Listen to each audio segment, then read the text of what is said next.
Alright guys, remember how we ordered the supplements? Well, some of them just came in the mail. And so we got some vitamin B12.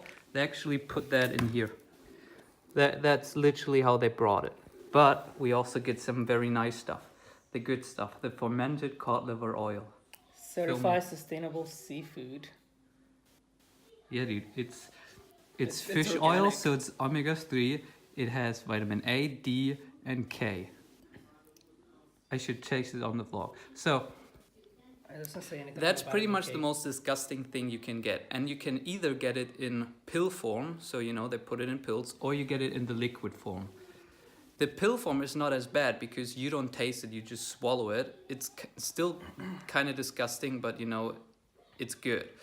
But the thing is, if you get it in the pills, you pay like 3 times what you pay if you get it in the bottle. Wait, put it into 2 millimeters. well milliliters. You're putting air in there. Yeah. If you would be a doctor, you're killing a patient right now because you're putting. That's the nurse's job. Oh, the good stuff. You want to try it? Put it in. The whole thing in your mouth. Don't like lick the whole thing, obviously. Wait, I'm supposed to just like squirt it, like shoot myself with Yeah, it? Ew. Can I get a spoon? sure, you can put it on a spoon. Oh, that's probably even better. Put it all on there. The whole thing, you gotta do the whole thing. And swallow it in one thing.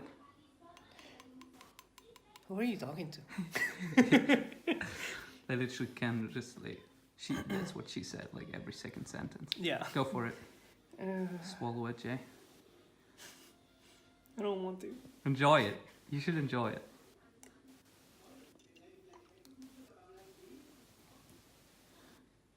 How is it? I mean, I tasted worse things. Really? It's What? actually not so bad. Yogurt. Yogurt? So remember guys how I said I think a couple of weeks ago that I want to go to Bali or maybe go to Bali. The reason why I want to go is because I want to bridge the gap until I can go back to New York, which is right now according to plan in 4 months, and I just can't stay here at my parents' house for 4 months because, well, if you're living with your parents, you get back into a certain kind of routine, and you know, I want to live on my own. And if I, you know, with my remote work, why should I, you know, stay in Germany, in boring old Germany, if I can go anywhere? And so Bali was very attractive because it was cheap. A lot of remote workers and digital nomads are there. It's a beautiful place. But as I put in more research, there are a couple of problems with it. Number one, it's rainy season right now. So it's not as beautiful as I first thought. It's actually raining a lot right now. And there are sometimes like tiny floodings, there are sometimes tiny earthquakes, nothing major. And then the other thing is that what I didn't actually think about, and Petrom actually made me aware of it, the time difference is so Bali is 6 hours in front of Germany. So if it's right now 3 p.m., there it's 9 p.m. And because Germany is 6 hours in front of New York and America, the East Coast, that means there's a direct 12-hour difference between Bali and the East Coast in the US. And well, I have a lot of clients in the US, so I have to communicate with them, and that might be a problem because, like, how do you schedule calls? Well, you can. Obviously, he can have it at 8 a.m. while I have it at 8 p.m. That works, but there are not a lot of slots where you can match time unless I'm willing to, you know, have calls in the middle of the night or something, which is a bit annoying. So I still might go, but those are, I'm planning to make the decision on Saturday.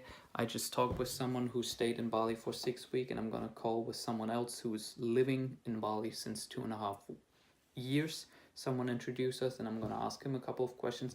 But actually what I thought, why am I not going to Cape Town? Like, Cape Town is beautiful. Cape Town is warm right now. Cape Town is also cheap, not quite as cheap as Bali, but also pretty cheap. Yeah, there are maybe not as many like digital nomad, but there's still quite a few. And I want to work, you know, I don't want to network and, you know, I want to do both, I guess.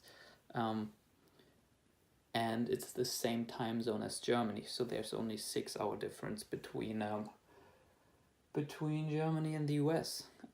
So yeah, just an update on the things I'm considering right now, but I'm planning to make this decision and do more research on Saturday. So I just got off a call with one of our clients from our LinkedIn agency, and he reached out because he's happy with the offering. He's happy with the results we're getting right now for him. He's happy with he likes the general idea of niching down on LinkedIn to helping people build a personal brand. And so he has a marketing agency right now which focuses on lead gen and Facebook ads for people, mostly e-commerce. And so he asked whether we would be interested in or whether I would be interested in white labeling our offering. First, I had to Google what white labeling means, but white labeling means that he can offer our offering under his name. The term comes from, I think, clothes. So like all the cheap clothes you get, they literally, a brand just buys it and puts on their brand name. So he could go to his client and say like, not say, hey, I know this guy and he does this, and send them my way. He could say, I do this, and then just hire me to do the work. It has a couple of advantages and disadvantages. The advantages, obviously, other people get clients for you. You know, if he finds someone, he gets us the client, which is a big part of business, finding people who are willing to pay you.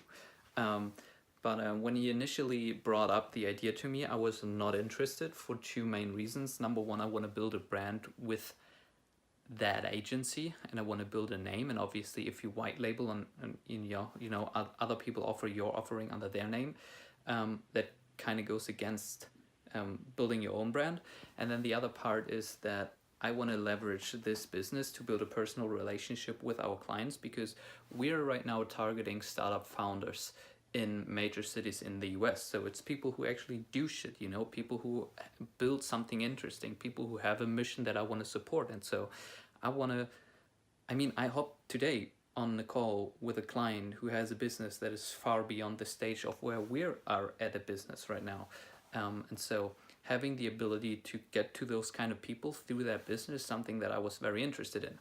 But something that he brought up is that, well, that is not scalable, because at some point, if that is what I want to do, like whether that's at 2 clients, at 5 clients, or at 10 clients, at some point, I only have so many hours in a day. So, and I can't, be the personal contact point to all of our clients.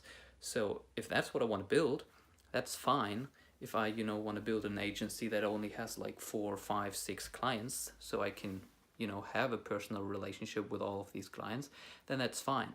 But that also means that's not scalable. And so, yeah, we might actually, whether that's for white labeling, I'm still not bought into that idea, but whether it's partnering up with them, or building out a referral thingy, but I just freaking love that dude. And yeah, he is older than me. He has a business that is far beyond our stage, and having the ability to, get his perspective on how to grow and build out an agency was just like so fascinating. And I like literally took like a whole bunch of notes on what he brought up. So yeah, we might be changing up the structure of this business soon, because I don't know if I talked about it yet, but I want to onboard 2 new clients in November. Yeah, I think I said it right. So yeah.